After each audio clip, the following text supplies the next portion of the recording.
wonderful speaker, Heath Towson. He's a local historian and he's on our board of directors. But what I sort of want to highlight that Heath does tonight is the Mountaineer motor tours. If you didn't grab one of these, you really should. There's a bunch up front. Heath gives tours of Asheville in his 1923 Ford Model T. It is such a fun experience. 2 of our staff members have had a chance to go on the tours. It's great for young kids, it's great for grandkids, it's great for out-of-town visitors, and it's a great way to support Heath, this really exciting thing that he does. So please consider going on one of Heath's tours. And without further ado, I want to introduce Heath Towson to talk about Three Mountaineers.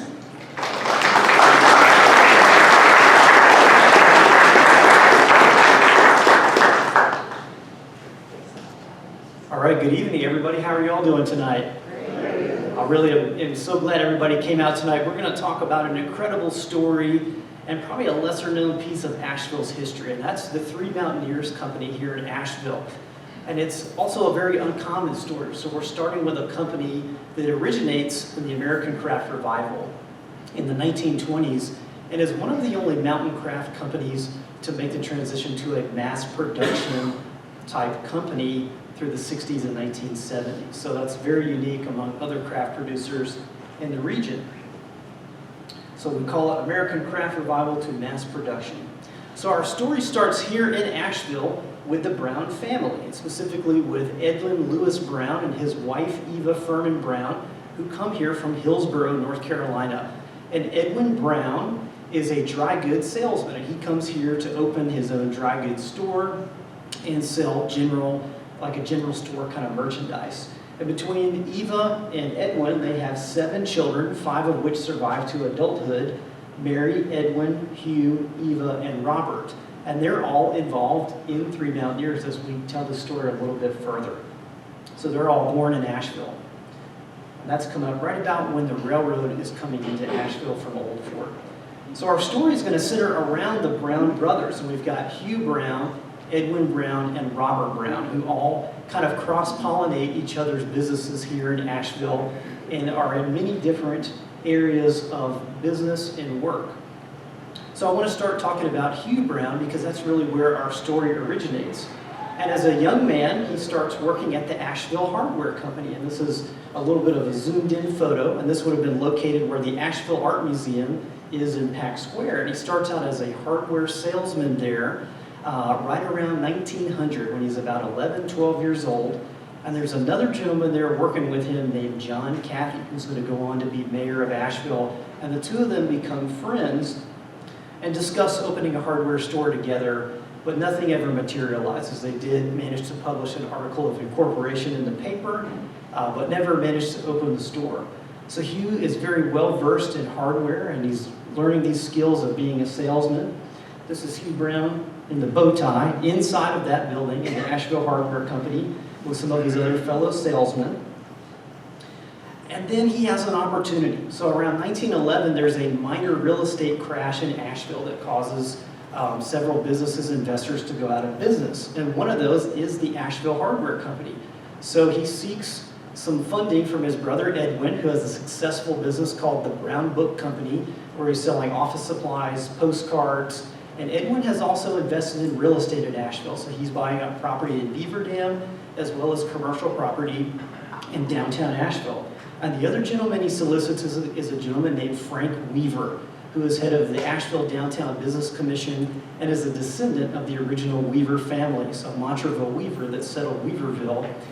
And he is a very powerful and influential business person. So seeking capital from both Edwin and Frank, he opens the Brown Hardware Company at 25 North Main Street, which is now Broadway.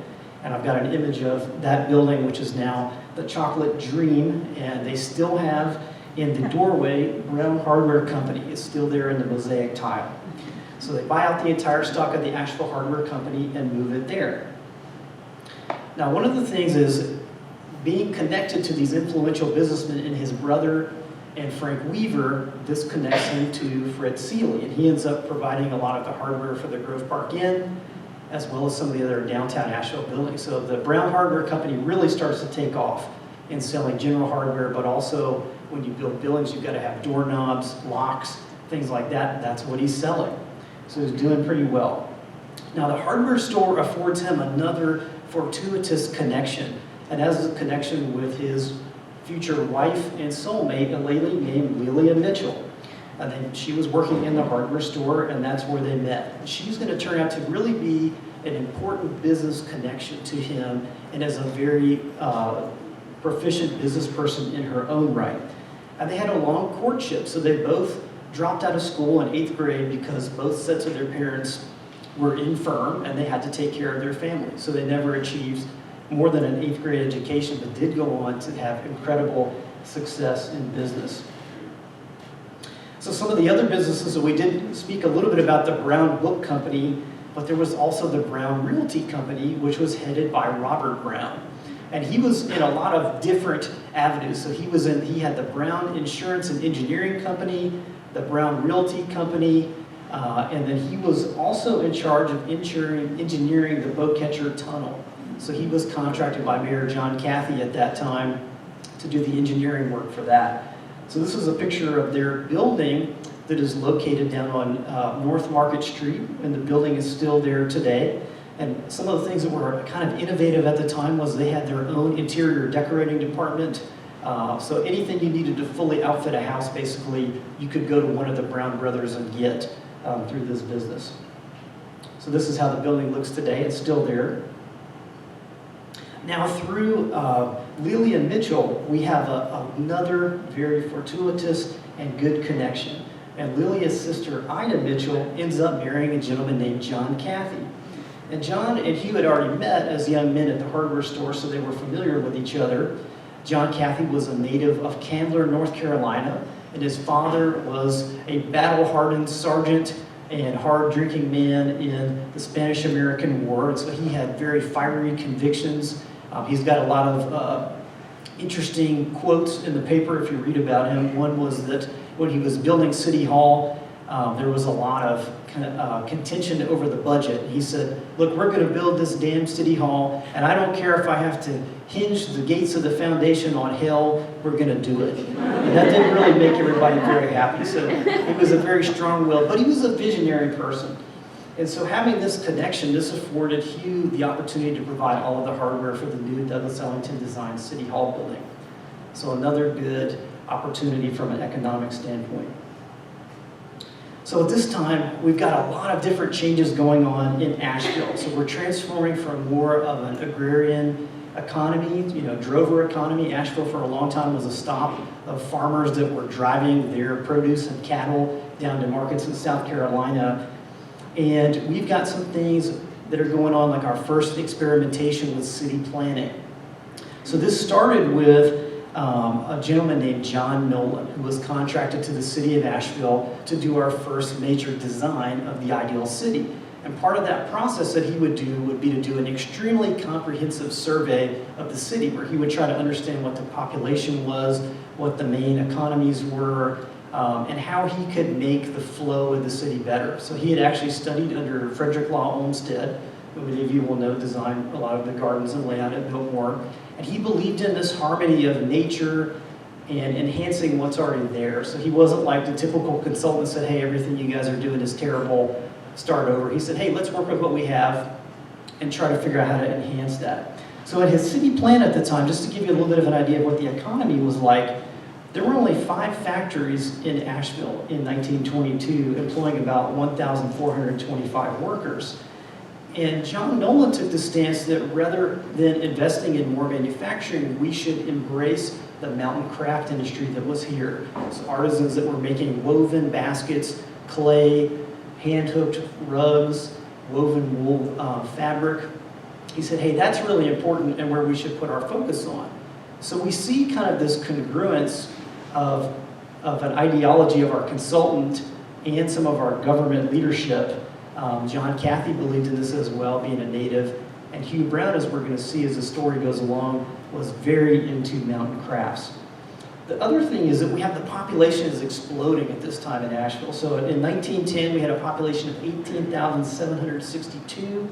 By 1910, 28,000. And by 1930, we had grown to 50,000. So the city is just hungry for development, new real estate, new opportunities, new tourists to come. A A lot of things are changing.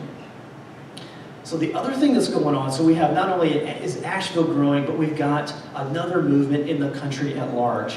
And that's something called the American Craft Revival. And this starts really in the Gilded Age of kind of a rejection of this lavish, overdone lifestyle. And it's also a rejection against the Industrial Revolution. So people are saying, hey, we don't like these poor working conditions, we're not being paid well, and we want to make products that matter, just kind of like stuff that we talk about today. So when we think about the core period of that, it really spans about 1890 to 1940. And this originates in England, where we have a lot of oppression in these big factories and young children working in factories where it's not safe. And so a professor at Oxford University named John Ruskin and his disciple, William Morris, start really thinking about this. So not only the working conditions, but they're also thinking about what does the product mean to somebody? Like, what is the ideology as we're making that product? You know, we should be in a positive mindset as these items are being constructed. Now, this translates over to some other United States craft companies, mainly which are a craftsperson named Gustav Stickley of Stickley Furniture and Elbert Hubbard of the Roycroft Company, which is in East Aurora, New York. And they really embrace this. Now, where they differentiate, where America differentiates from England, is that we use more machinery to enhance the handcraft, and that enables us to make a profit. So whereas a lot of the English craftspeople were somewhat slow and inefficient, we used a mix of machinery and handcrafting to be able to produce these items at a profit. So Hugh was very inspired by this American Craft Revival. So not only was it that, but he was also inspired by the Colonial Revival, which we see as another movement going on at this time. And he starts to really buy into what John Ruskin says. And so Ruskin introduced the idea of historic preservation as a duty of humankind. So it works well with the Preservation Society. And he claims that the value of a building or an artifact should not be based solely upon its beauty or history alone, but rather upon the spirit which is given by the hand and the eye of the workman. So when we talk about the material culture of these items, so when we're talking about pottery, woodworking, weaving, we're thinking about what goes into the product. So the idea behind this is that the item is imbued with a spiritual force of the maker, and as such is a reflection of the character of that maker. So they believe, hey, if we put good thought, good business practices in, a good product will come out and it can enrich the life of the person that buys it. So you can still see some of this in Asheville today. I've got a couple pictures over at the Biltmore Industries site in Grovewood Village of a couple doors, and the pioneer of that area, Fred Seeley, who was constructing Biltmore Industries at the time to do woven wool fabric, had these carved, and they say, life without industry is guilt, but industry without art is brutality. So again, we're thinking about the work environment, healthy work environment, the items being a reflection of their creator. And this kind of aligns with John Nolan's mentality of the city being beautiful and functional. So we have kind of a good stage set for people to really do something here in Asheville. So like any good businessman, Hugh starts small, and he starts thinking about, hey, how can I dip my toe in the water? I love this American craft, I love mountain products, but I'm not really ready to hang up my hat totally on Brown Hardware Company. And so he introduced the gift house in Brown's Hardware and starts selling various patterns of china. So they have about 60 different patterns of china, and it becomes known as the giftware capital of Asheville. And then he also has a lot of antiques that come in. So different things like, he mentions sundials, brass items, pewter, pottery. And so he just starts in a little corner of the hardware store in the back of it, bringing these items in. And he writes to his wife Lilia while he's traveling to some of these other shows, craft shows in the United States. And he says, I'm tired of trading dollars for hardware. And he really wants to go into this further. So the next step he takes is starting his own crafting company. And that's a company called Blue Ridge Woodcrafters that was making small wooden items for his hardware store. And these would be small bowls and salt and pepper shakers and little, what we call occasional pieces, so small little craft items that would be out there. And he partners with a gentleman named Cecil Clayton, who's a master woodworker in his own right. And this is about 1924 or so.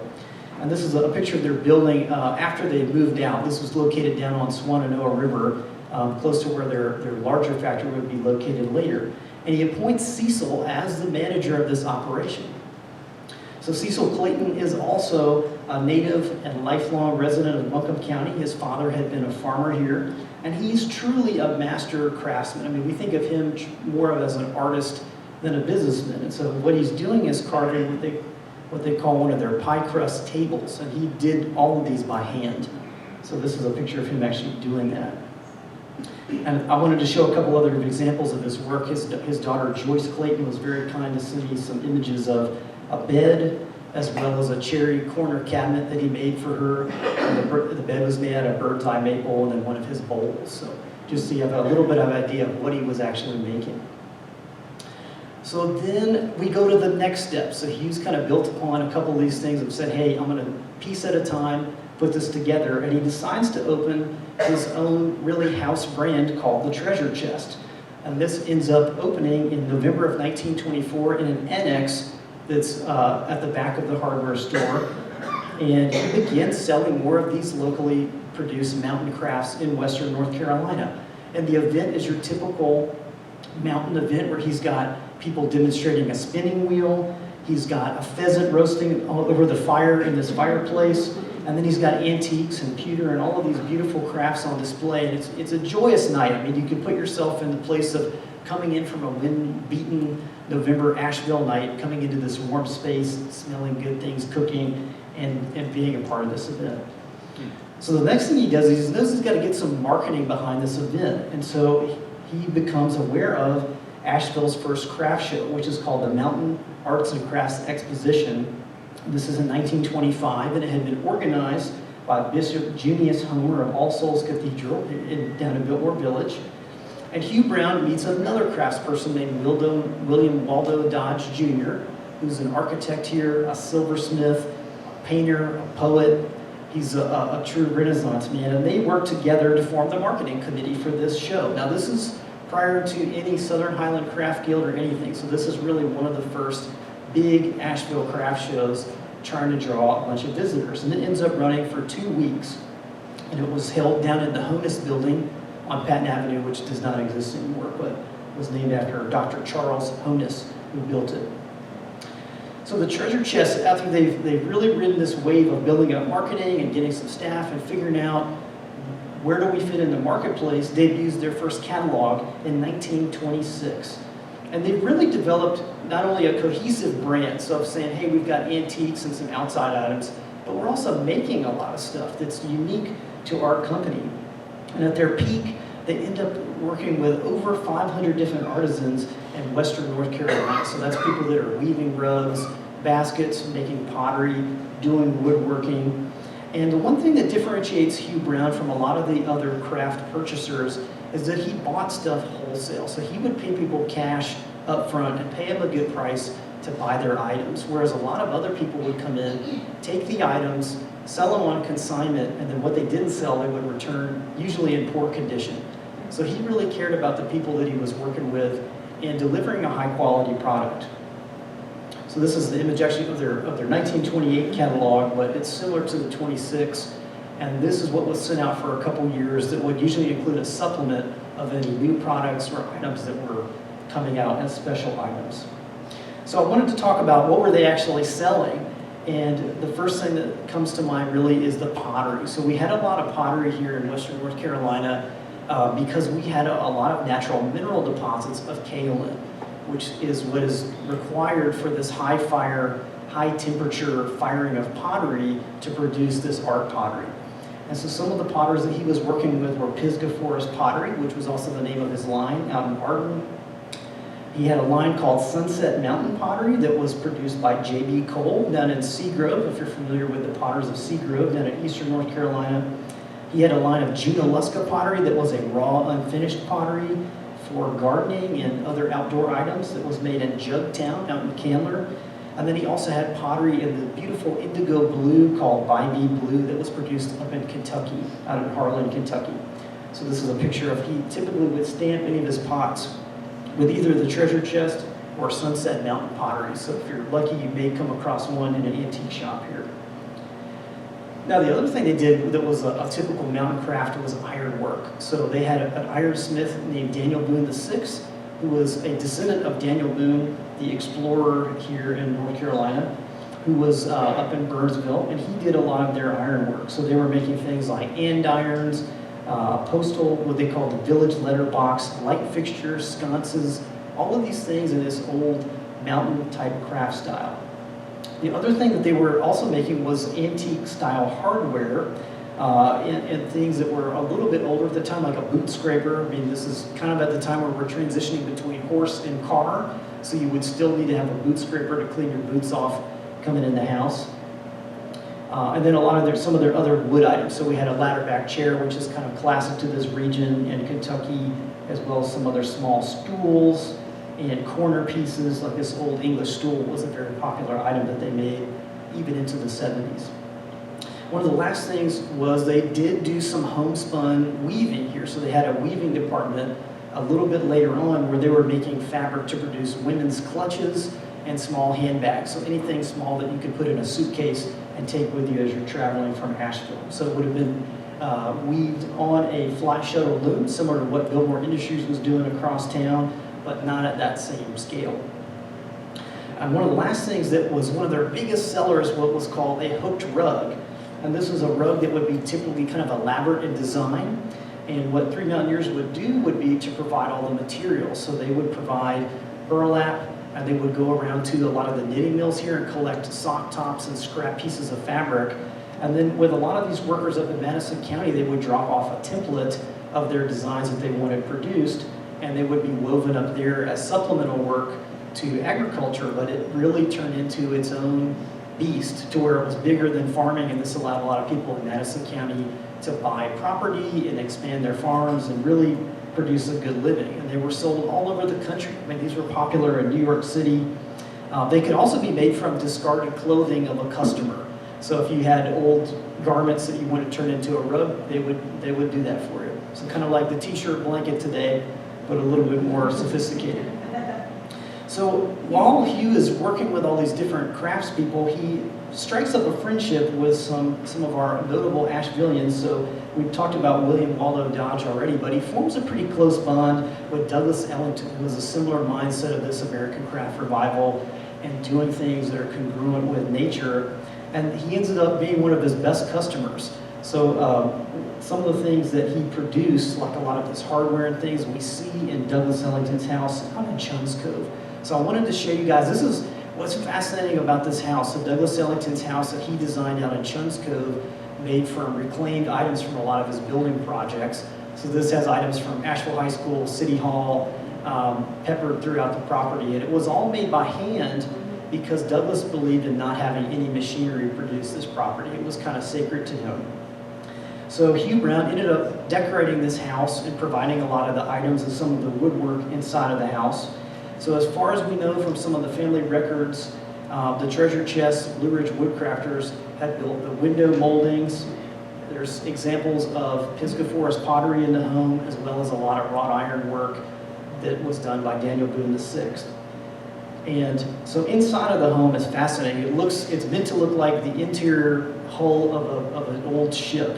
So part of it is made from Zebulon Vance's father's cabin in the living room, and then it's built onto an adjoining cabin from the 1700s.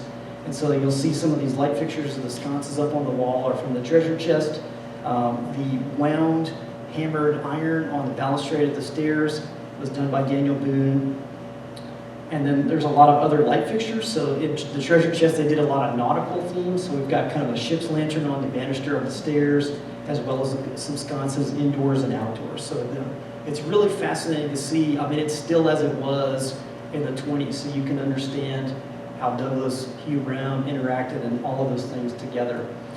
Now, he also produced a lot of the furniture. Some of this furniture in the kitchen, like the sideboard, the tables, were also done by Blue Ridge Woodcrafters in their dark wood finish. We've got some examples of the hardware. So we've got door hardware, door handles that were produced by them as well.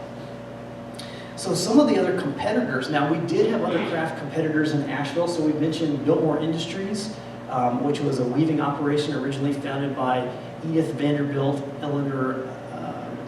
Charlotte Yale, and Eleanor, who were both disciples of her. and later was purchased by Fred Seeley, who was the general manager of the Grove Park Inn and son-in-law to E.W. Grove. And he really built it up into this large-scale operation of producing about 900 yards of fabric a day. There was Allen Stand, which was another craft store in downtown that had been headed up by Francis Goodrich.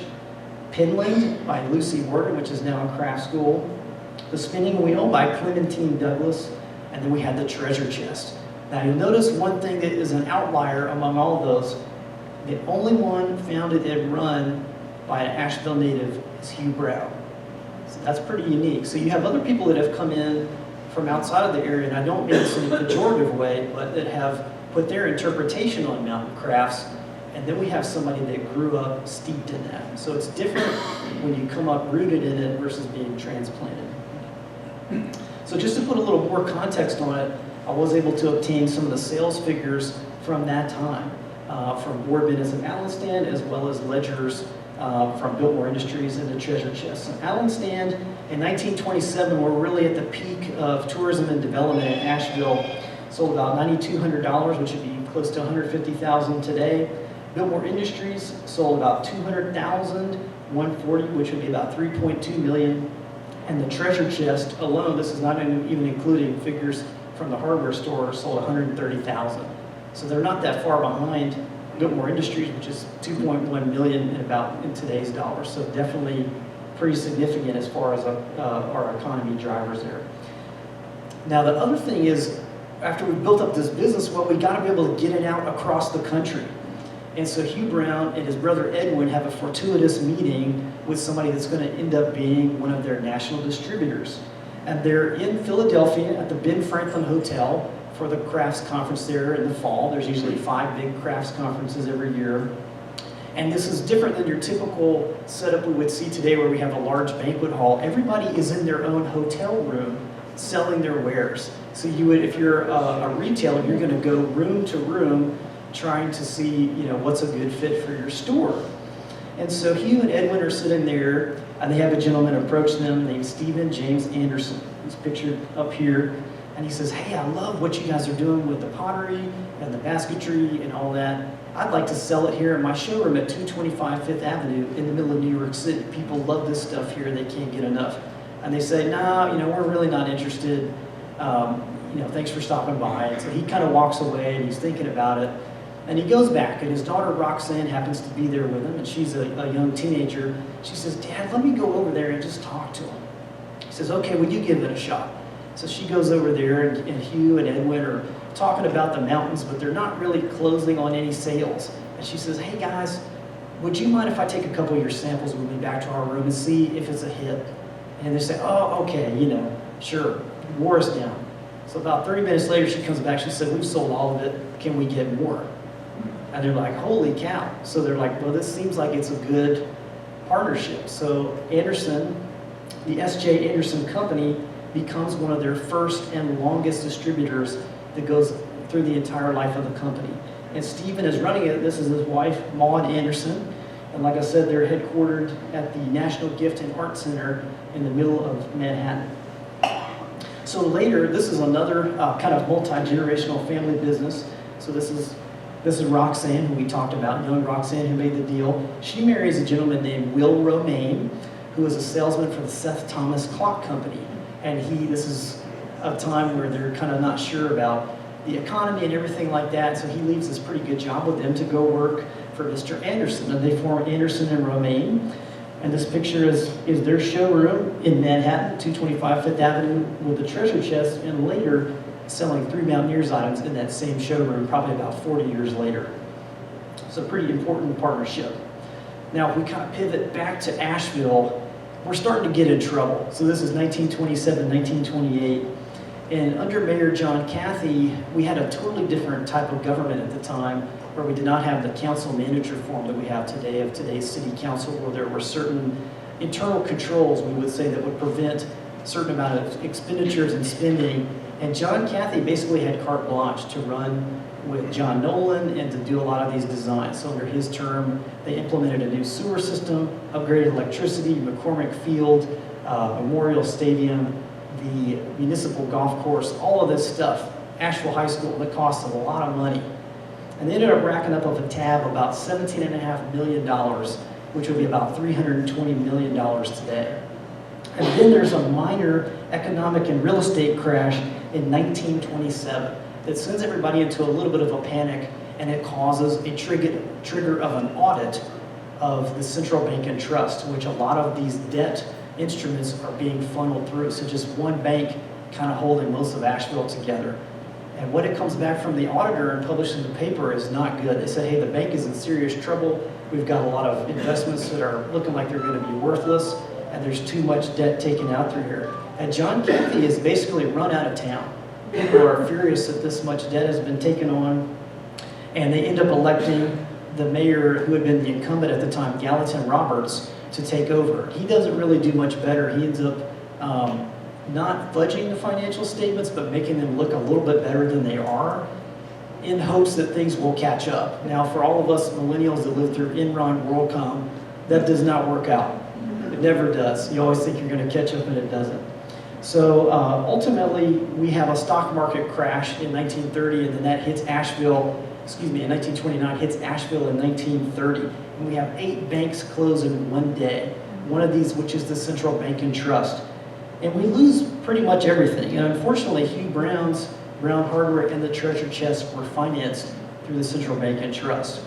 And so I wanted you guys to hear Hugh's voice. He writes a letter to Mrs. Anderson describing the situation of what's going on and how he's going to pull himself out of it. Keep in mind, at the time, he's also got 4 children, 3 hardware stores, and the treasure chest. So he's got a lot on his plate. And he's a shareholder in the Brown Realty Company and the Brown Book Company. So there's a lot going on. So I'm going to read this very quickly. So it says, "My dear Mrs. Anderson, you are no doubt surprised to receive the request attached to your commission check, although I know you have been more or less familiar with conditions in Asheville during the last year. I have hesitated to write you until I knew something definite, but as the matter has been delayed from day to day, I have decided to acquaint you with the exact conditions. A few months before the Central Bank and Trust Company failed, they were most anxious to get as much of their paper as possible in liquid assets. For this reason, we consented to a loan on our building at 25 Broadway for $50,000. This loan was held by a Baltimore trust company, and the first payment is not due until next May. The day before the bank closed, we gave them our interest check for $1,500, which they did not deposit, and they are setting up a claim now that we have made no effort to take care of this interest on the loan, and as real estate values have depreciated so much, the building is not worth over $35,000. This is made without regard that their own appraiser appraised the building for $85,000. They have asked that a receiver be appointed for the Brown Hardware Company, and as the treasure chest is owned by the Brown Hardware, it will naturally affect the treasure chest. This matter comes up at 9:30 tomorrow morning, and I have decided to fight it for the reason that the Brown Hardware Company has never been insolvent. They have always had a surplus and have some $65,000 over and above their liabilities.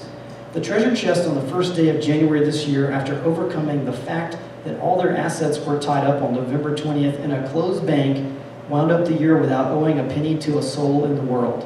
If there are any businesses in Asheville that made this record, I don't know them.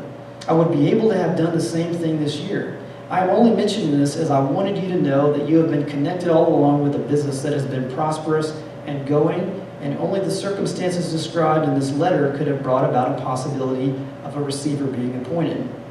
Now, getting down to what I am most concerned in, I want to first tell you not to worry. Keep your chin up and go ahead as if nothing had happened, as I cannot conceive of a receiver being appointed and not continuing the business right on. Although should one be appointed, I naturally am putting on my hat and walking out, and I know that this applies to Mr. Lashley also. And possibly it might mean a more or less reorganization of the personnel of the treasure chest. Although I asked the bookkeeper to handle your account in the same way as a salary account, so there will be no possibility of the receiver holding up your checks. Now, this will be her getting basically a draw rather than the sales commission. He says, should I step out tomorrow, it is going to more or less dry clean me and mean that I will have to start from the bottom of the ladder again. This does not worry me for a moment, as I started this way 21 years ago with a far less experience than I have today, and I have no worry whatever as to making a living. I am not looking for a job, I'm going to make one, and I am still as deeply interested in mountain handicrafts as ever, and you will see me bob up again after many moons. I want to take this occasion to tell you that I have enjoyed my association with you and Mr. Anderson as much as anything connected with the treasure chest, and it has worried me as much to have to write you this letter as anything else in connection with this business. If we lose tomorrow, I am going to make a desperate effort to get Mr. F.M. Weaver appointed receiver, and if I am successful, you will have a mighty fine man to deal with. Otherwise, I do not know who the receiver will be, but you do have my every wish that he will be a pleasant one as far as dealing with the New York office goes. I believe if I were you, I would have nothing to say outside of your family as to this situation, as it would mean nothing but a handicap in going after your business. I am telling you this all in good faith, for you may find me in a position where I'm going to have to be a competitor to some extent, though as you may know, it will have to be in a most limited way for some time to come. I again want to tell you, as I told my sister in the Chicago office, don't worry, it gets no one anything. Things are coming out okay, and a good business is just around the corner for all of us. If I can be of assistance to you in any way, I want you to know that my services are at your disposal, and if you have any problems that you feel would like to have advice on before coming to a decision, you may rest assured that if you want to ask my advice, I will tell you to the very best of my ability. Please remember me to Will and Miss Roxanne, most kindly kiss the baby, and remember that things never get better until the darkest hour, so you may look for things to begin to improve, I feel sure. With every good wish, I remain most cordially yours, Hugh Brown. So unfortunately, a receiver did get appointed. They were bought out by the Farmers Federation, which you may be familiar as today as Hickory Nut Gap. It was started by Reverend Jamie Ager, and the Farmers Federation bought them out. At the time, they were a co-op that was selling farmers' produce and wares across the country, and they were interested in getting into mountain crafts. So they became the receiver, and they asked Hugh, who was a very calm, mild-mannered person, to come in and run the new Farmers Federation version of the treasure chest. He said, look, you guys bought it, you run it. And he walked out. So what's he going to do? He's standing in a big mess of everything. He's got 4 children, he's got a wife, he's got property. He decides to start another business. And that's where we see the emergence of Three Mountaineers. And that's a combination of Hugh Brown, his brother Edwin Brown, and Bill Lashley. So their total starting capital was only $500, which comprised of $200 in a used metal lathe. Edwin Brown put in $75 cash and $125 worth of wooden shelving from his bookstore basement, and Bill Lashley contributed labor valued at $100. And that's how they started. Now the name Three Mountaineers in the catalog will tell you that it came from 3 gentlemen who were Asheville natives. But Steve Romaine, son of Roxanne and Will, says it actually comes from this advertisement from 1929, and it says, the 3 Mountaineers are a-coming to the shows, and it shows Mr. Anderson, Hugh Brown, and Bill Lashley all coming to the craft shows, and he thinks that's where it came from, and he said that advertisement, according to his mother, was such a hit, people could not get enough of it. And it even kind of bears resemblance. They've got 3 old mountain men and a dog prior to that being designed. So this is really where we see William Lashley coming into his own as a stakeholder in Three Mountaineers. And he's another local Asheville person who was an employee at Brown Hardware Company. So it's, again, another source of great people in their life.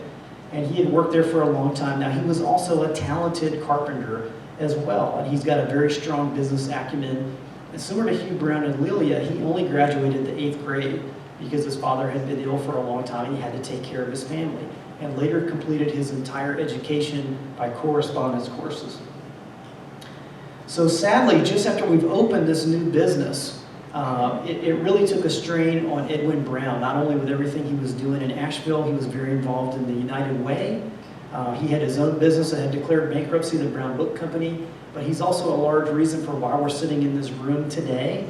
So he helped Central United Methodist Church, as a very dedicated member of their Board of Stewards, restructure a giant loan we had taken out to expand the church here in the late 20s and save them from insolvency with a restructured new loan.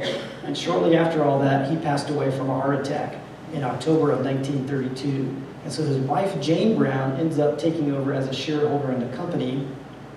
And their daughter, Betty Brown, marries a gentleman named Ben Wild, who starts Ben Wild and Associates and later becomes one of their Northeast and Midwestern sales representatives. So she's still a big part of the company at this time. So at this time, we're also moving into a new building. Now, this had been purchased by Edwin Brown. This is 32 College Street, so the building is still here today. It's the Register of Deeds. And you'll see we've got the first Three Mountaineers Traveling Salesman mobile rig parked out in front, as well as a really cool mural on the side. And this building had been built by Richard Sharp Smith and Albert Heath Carrier as their architectural office, and then it was later the Overland car dealer. And it was bought by Edwin Brown prior to the crash, so they were able to move in there. Now they had an interesting tenant who was up on the second floor named Samuel Grant Alexander, who was a well-known architect here in Asheville, did a lot of houses in North Asheville, as well as commercial properties in Buncombe and Henderson County. And he had come here from Inverness, Scotland. So before we move on to him, I did want to show, these are some interior pictures of that trailer. So this was the Three Mountaineers sales trailer, and that was run by Robert Brown, who was Hugh's younger brother, and he was really one of the first road reps of Three Mountaineers, and he had it set up to where he had all of the gifts on display to where somebody could come into this trailer, take a look, and order what they wanted for their gift order store. So this is a modern day view of that building. 32 College Street is still there. Now, as I mentioned, Samuel Grant Alexander was their rental tenant on the second floor, and he did practice in Buncombe County for a lot of his career here in America. And if you guys are familiar with Lakeview Park, he was the designer of Stratford Towers, as well as another home that's a big white Spanish colonial home close by. Now, he ended up commissioning the Three Mountaineers to make lots of items for his architectural commissions that he got. And two of those craftspeople I like to point out were the Ciccarello brothers. So these are Tony and Joe Ciccarello, and they are craft people from Tampa, Florida. And they came to Asheville after the crash. There were no jobs in Tampa. It was very rural. And they came up here to work at a civilian conservation corps under FDR's New Deal program. And they had learned to do blacksmithing at a civilian conservation corps camp and were later hired by Bill Lashley. And so they had produced a lot of this wrought iron work that they're doing during the 1930s. And so one of the commissions that S. Grant Alexander commissions them for is Calvary Episcopal Church in Arden. There had been a fire, and he had been commissioned to rebuild the church in a similar style.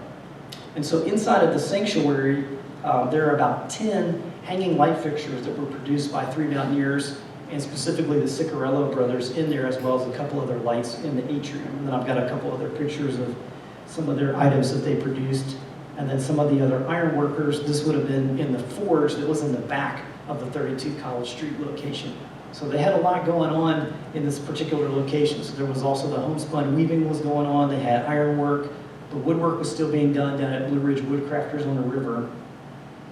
One other fortuitous note they had was Leah Childs. So if you guys are familiar with Leah and Jake Childs, who are the founders and developers of Kenilworth, was a very talented artist. And after her husband died and Kenilworth was annexed into the city of Asheville, she was needing work and happened to have a small space in Pack Square repairing china and fine dinnerware.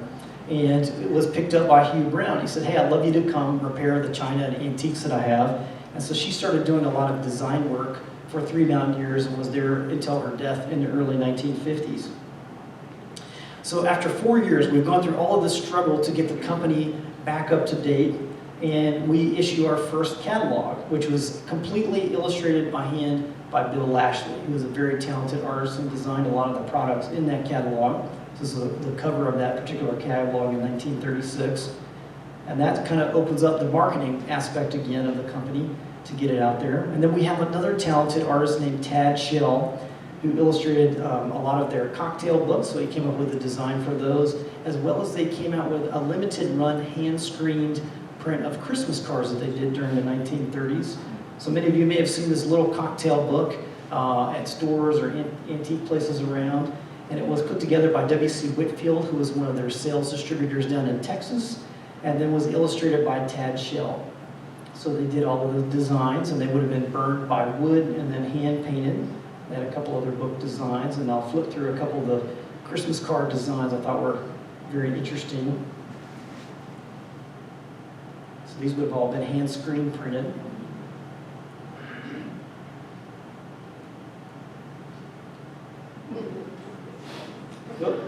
Okay, now so we're at the famous bathroom sign. which also came out during that period, and it updated you on the status of the bathroom, which would be pretty handy if you work in a shared office space.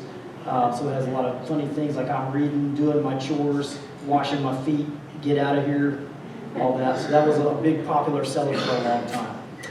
So at this time, we keep building up that national distribution. So we've got distributors, a showroom for each of these. So all of these people would have a showroom where they're selling multiple different lines of crafts. So Anderson and Romaine, of course, in New York City. We've got Chicago, Boston, Los Angeles, San Francisco, Seattle, Minneapolis. And then we have a traveling sales team, one of which includes Ernest Simmons, who had been Elbert Hubbard's right-hand man at the Roycroft Company. And after Elbert died in 1915 on the sinking of the Lusitania, his son ran Roycroft for a while along with Elbert, and when they along with Ernest, and when they closed up that business, he came down to work for Three Mountaineers. So he was their Northeast representative. Then we had Robert Brown Hughes' brother. So they were going all over the country, advertising in House Beautiful. It was everywhere. Now later there would be in some of the bigger department stores in the South. This is a little bit out of our timeline, but Belk's was selling Three Mountaineers items. So we've got some of the spice display and bowls and things like that. So if you imagine going into Belk or Dillard's or something like that, there would be a section of Three Mountaineers in there. So they were really populated all over the country. I mean, it was a big seller. So the other thing that's sad is that we have Hugh Brown. After all of this work, he's wanted to sell crafts his whole life. After slaving away selling hardware, passes away in 1938, also from a heart attack. The whole family had what they called brown heart, and every one of them died from a heart complication, which was very sad. But this is where we see Bill Lashley emerge as a leader. So we're still in depression. Things are not great. And he's talked to Cecil Clayton about merging Blue Ridge Woodcrafters into Three Mountaineers. And that ultimately happens in 1941. And Cecil Clayton is now a shareholder of Three Mountaineers.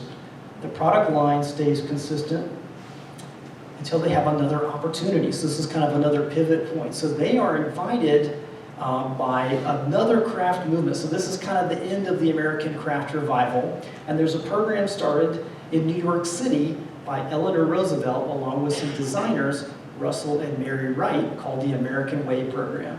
And this is a program of trying to revive this American craft revival one more time, of producing items that are affordable, that can be bought by the citizens of America, that are American made, and will benefit some of these smaller companies like Three Mountaineers. So as I said, it started with Eleanor Roosevelt, and she had her own weaving operation in upstate New York called Valkill Industries, where she was making woven wool fabric. And then she paired with Russell and Mary Wright, who were very kind of mid-century modern designers. Like they were doing a lot of very ahead of their time designs for the 40s, very streamlined. And they put together this product line. And we're not exactly sure how these were connected, so Three Mountaineers and this. It seems most likely that Russell and Mary Wright, who had an office close to the Anderson and Romaine showroom, probably would have gone in there looking for somebody to connect with, and that's how they got connected. So they ultimately end up working with Mary Wright, who's a very talented designer, along with two other designers, Douglas Meyer, who's a New York architect, along with Miles Aborn, who's an artist in New York. And they come up with a line of about 19 products that are all handmade, and Mary designs a fair amount of the Three Mountaineers. So it's interesting to imagine that maybe she was talking to Bill Lashley or somebody else at the time.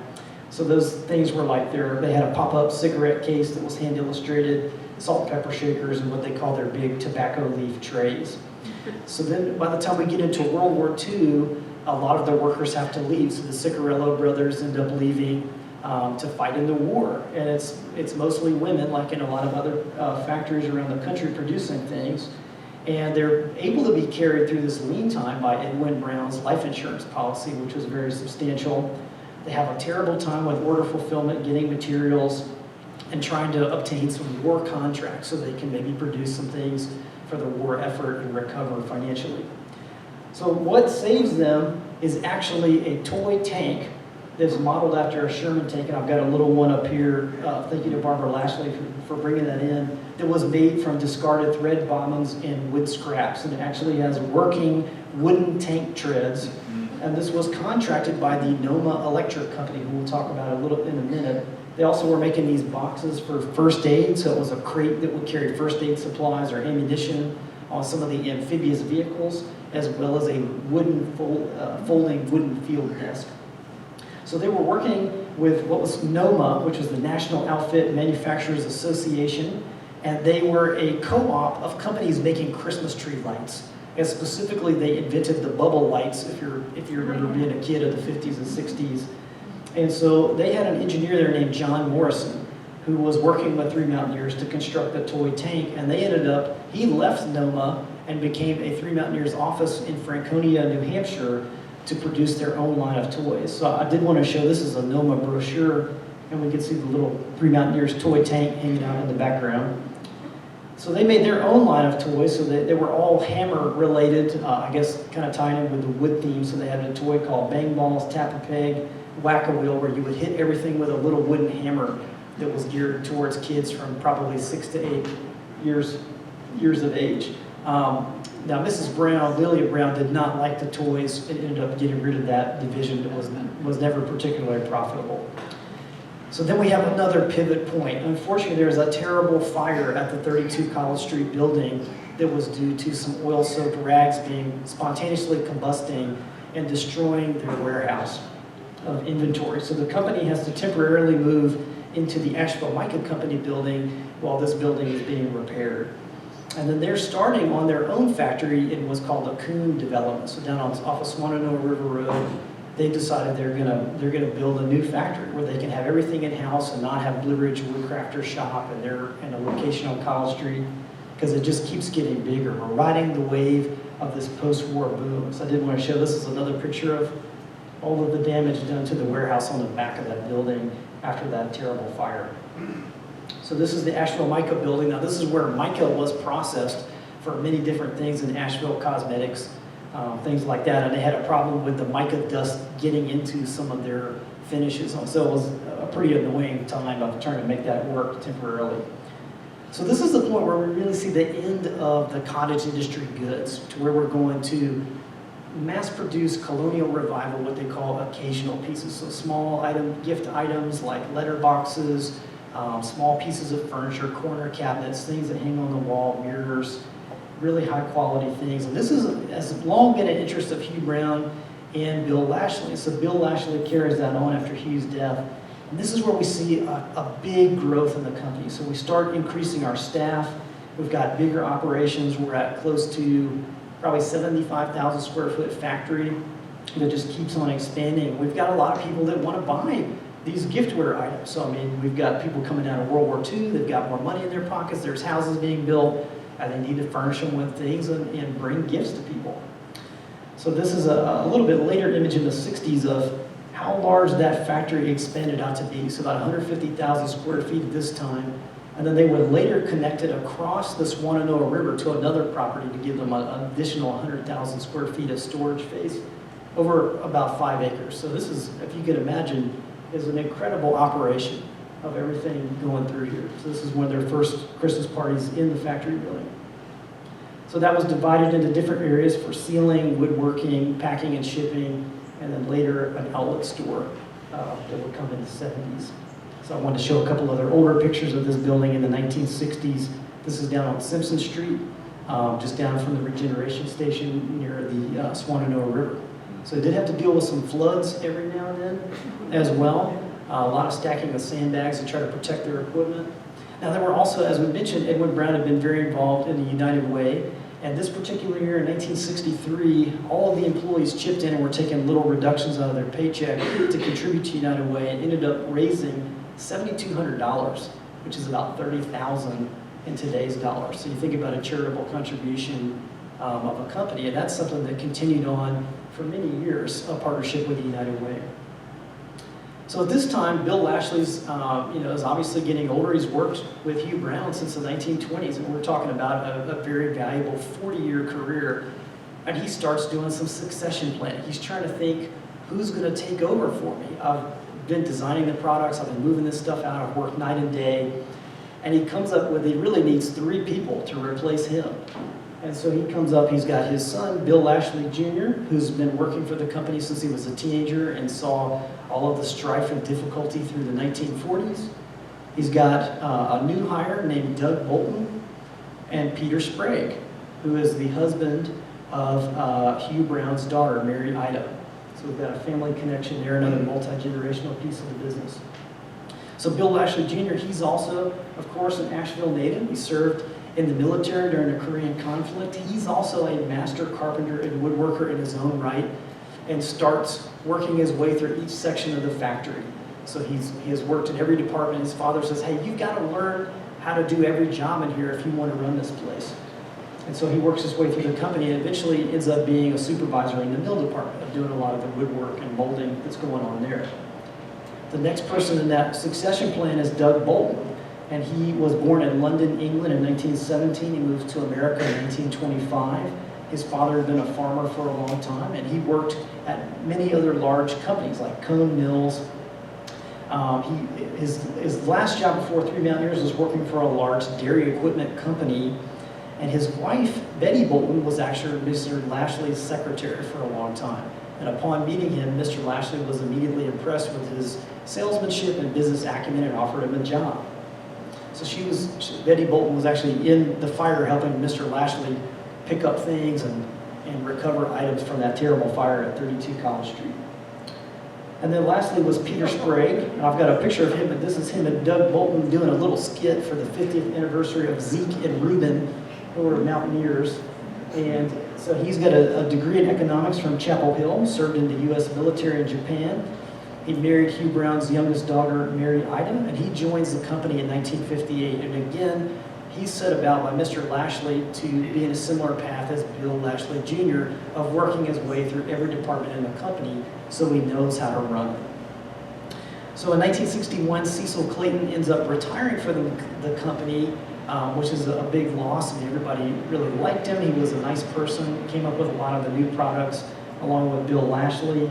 But sadly, he dies from a heart attack at age 60, right after retiring. Now, Bill Lashley decides to retire in 1965 after he's been grooming Doug Bolton, his son, and Peter Sprague to take over. And he stays on to do some contract work of designs for several years until fully being out of the company by 1967. So at this point, Doug Bolton is really the head honcho. He assumes the general manager role, and then Peter Sprague Sr. is going to take over the sales manager role. So I try to put together, there's so many family names in this, I try to put together a bit of a family tree to show the succession and lineage of several different families that were involved in the company. So you had Hugh and Lilia Brown. These are all of our founders, Edwin and Jane Brown, Bill Lashley, and Cecil Clayton. Hugh has 4 children, who are Hugh Brown Jr., who is the board president, Eleanor Hall, Edwin Brown, and Mary Ida, who marries Peter Sprague. And then later their son, Peter Jr., would join the company. Edwin and Jane Brown have a daughter, Betty Brown, who marries Ben Wild. They have a daughter, Marcia Wild, who was a sales rep for a long time with her father. Bill Lashley, his son, Bill Lashley Jr., and his adopted son, Lane Simpson, who was the personnel manager for a long time. Cecil Clayton's daughter, Joyce Clayton, was a shareholder and involved with the board, but never in the direct operations of the company. So we've got a lot of families involved here, and as anybody knows, it's not easy to work with family all the time, and so there was a little bit of friction between some of these different factions of the company. One of the things that also came out during this time that I think is kind of neat, I love thinking about how businesses ran and what made them special, and they put out a company newsletter, which was called Mountaineer News, that would talk about new hires, things that were going on, would have published jokes, tips on producing, being more efficient in the factory, and that was something that was distributed for many years to a lot of the employees and just was a way to kind of keep everybody connected before Microsoft Teams or Slack. So it was kind of a neat thing. I wanted to show a couple examples. So one of the finishes they're known for on this 60s era furniture is called Old Pine. It's a dark wood finish in a lot of this colonial style. So I'm going to flip through a couple pages of their 1960s catalog so you kind of see how we moved away from the pottery, weaving, ironwork, the traditional mountain crafts to this mass-manufactured Colonial Revival items. Now, one of the most famous items you guys will know is the spice cabinet. And this was designed by Rachel Gordon. who worked there for a long time, and this later would be a giveaway item of McCormick and Spice Island. And she was a native, moved to Asheville at a young age, worked for the CIA during World War II, was a therapeutic art counselor at Highland Hospital, and then was the office manager and credit manager from 1965 to 78. But this was one of the biggest selling products you'll see on Etsy, eBay, all of those things today. Now we see the company expand, and we get one more really good opportunity, which is to work for the North Carolina Exportunity. And this is a product put together by the North Carolina State Legislature to bring businesses in North Carolina to Europe. So they're trying to bring tourists from Europe to come visit North Carolina. It's a pretty expensive project. Three Mountaineers was chosen to participate along with 8 other businesses. And they went from Stockholm to London from October to November of 1966, and ended up having one of their distributors, Sam Dinnerman, service Switzerland. So they were selling Three Mountaineers even over in Europe. So a couple things that I want to talk about Doug Bolton. Under his leadership, he was working with a company called Helping Hands. It was a nonprofit and hired disabled employees to come work at Three Mountaineers. So people that were blind or deaf would come work there in the sanding department or other areas of the business. As I said before, he was a very strong leader, very business oriented, and also established a program giving out internships and scholarships for high school and college students to come work for them. So when you think about recruiting today, I mean, this is a little bit ahead of the curve for that time. So by 1972, we had reached the 50th anniversary. We've got a lot of camaraderie in the factory. They had the Three Mountaineers bowling team for each different division. From what people have said, it was a good environment. I mean, it was a wholesome family environment with people concerned about safety. So Anderson and Romaine puts together a couple other big opportunities. So Three Mountaineers becomes a reward item for S&H green stamps during the 1970s, which ends up being a big boom for them. They become a top item in military PX exchanges, of a big sales market there. And then they also get a contract through Anderson and Romaine making piece good items for Ethan Allen on contract, which is a big business opportunity for them. Now they have a couple other competitors in North Carolina, which are Cape Craftsman and Malek Wood Products, that were ripping off items from Three Mountaineers. And one time they said, "Oh, my kid has eaten one of their products. Can you tell me what's in it?" And Bill Lashley told them, and then they ripped it off 2 months later. So then they had another foreign imports were another problem that was starting in the 1970s that were taking over that market. So to kind of get some more products out there, they found a factory outlet store at the Simpson Street factory. They've got an outlet that opens later on in Burlington, North Carolina. Now, not until about the 80s, we get into the High Point craft market, selling a lot of things. And initially, this factory outlet store was selling second items, so things that might have been second quality that originally would have been thrown in the company furnace, but due to air quality laws, they had to stop burning things.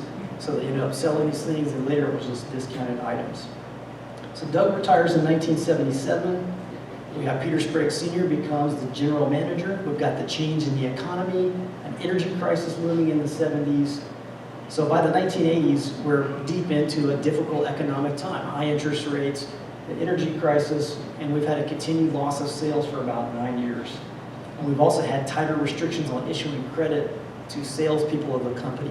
So one problem with that was, if you're a typical retailer, you're going to buy things on credit during the off season to be able to sell and hopefully recoup that cost during your on time. But because people had less ability to pay, they stopped issuing us more credit, and that declined sales also. So around 1977, we have another product that's introduced, which is the Three Mountaineers Fire Log, which is made out of recycled wood shavings and a flammable wax coating. So this, if you have seen like Duraflame or things like that, it was similar, and this was their way to get rid of all the sawdust, so they're not having to pay a dump truck to haul it out, and they're not allowed to burn it in the company furnace anymore. So one of those big partnerships was with Ingalls Markets. So by 1982, we've reached our 50th anniversary. This is a gift given by some of the distributors to the company of Three Mountaineers being carved. So we have another change in leadership. So we're deep in the 80s. We've got some sales that have declined, and this is when Peter Sprague Sr. decides to leave and pursue another career. And they hire a new company head, George Davis, who's got a background in furniture, and he comes from Carolina Table Company in 1987.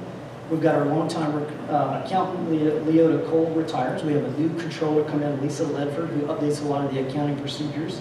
And Peter Sprague Jr. is going to join the sales team. And at this point, we realized we've got to change some of the product line.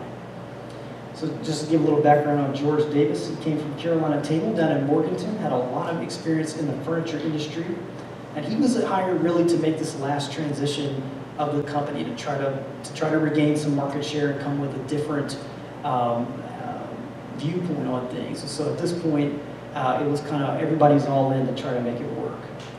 So they had a couple challenges. Everybody knows that with inventory and items that you're making for production, you've got to have a good way to track costs of those. And if you don't know if you're making a profit. So you've got to know what raw materials are coming in, your overhead costs, like running the factory, paying employees, paying for electricity. So there wasn't really that. There was some computer systems in place, but they were older and outdated. Some of the things that were coming up was they were producing a lot of items that were not as desirable, but they were easy and fast to make. We were trying to regain some of the lost sales. Unfortunately, the PX and the Ethan Allen work went away due to some of the foreign competitors, and we had an older workforce of people that have been there 20 to 50 years. So they come up with a couple new finishes, new designs, and start making bigger pieces of furniture where there's more profit typically in these bigger piece goods. So we have a couple new lines that are introduced, the Buncombe County Collection, Laurel Hill, Blue Ridge Classic, and a collaboration with Bob Timberlake, the painter, to be sold later. Now sadly, the Bob Timberlake doesn't make it to market before the company closes. So I'll just show a couple quick examples of some of these larger pieces. So they had painted finishes. There's some stencil finishes which were designed by Libby Harp here, if you're familiar with her. And then we had Bob Timberlake was a lot of smaller piece items. And he was trying to do a similar program to American Way, where he wanted American-made items that were smaller and to work with smaller furniture companies. So by 1992, we've kind of reached the end of the road where there's no more loans to be taken out, and the company declares Chapter 11 bankruptcy in 1992 and closes down the factory. And at this point, they discovered there had been some environmental pollution from some of the solvents, which is unfortunately something that happened at a lot of companies in Asheville. And the company paid a big price tag to remediate all of that pollution. So they did haul all the dirt out and steamed a lot of those chemicals out of the ground over time. So I think just to wrap everything up, what is the legacy today? Well, obviously we all still love the products and designs and have fond memories of the things. This was a great company that took care of a lot of people. It was a multi-generational company. I mean, we're talking about making it through 3 different generations of family and surviving for almost 70 years. It's pretty remarkable. Very high quality products. A lot of the products are still around today. I mean, people are selling them and collecting them on eBay and at trade shows.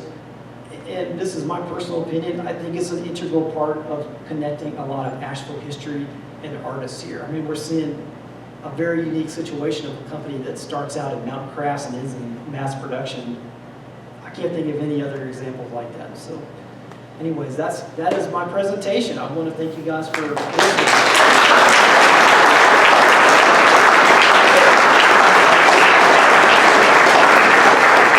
I'll take some questions if anybody has anything. I was going to say, just as a preface, I wanted to approach things from a higher level.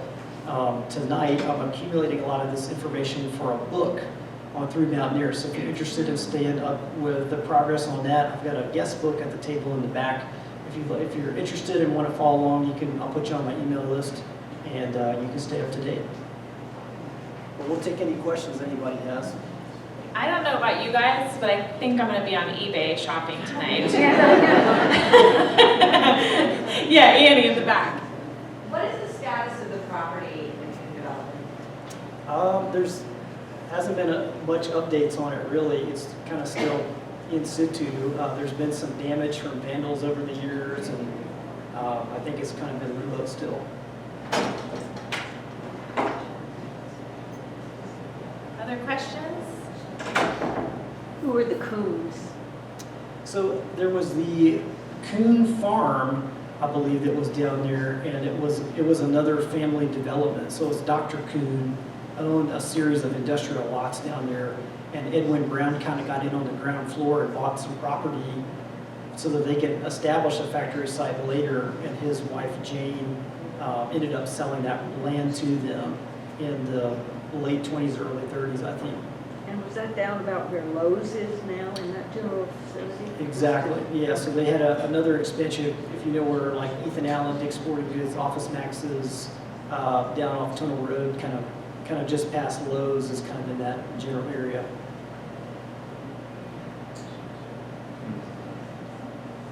Was there ever a moment in the 1940s with Russell Wright's involvement in the American Way where their design became more modern, or did they stay quite traditional and even colonial throughout? That's a great question. So they didn't really get more modern. They stayed with the colonial and what they call like cottage style through the 60s, 70s, and 80s until we see some of those bigger pieces from George Davis.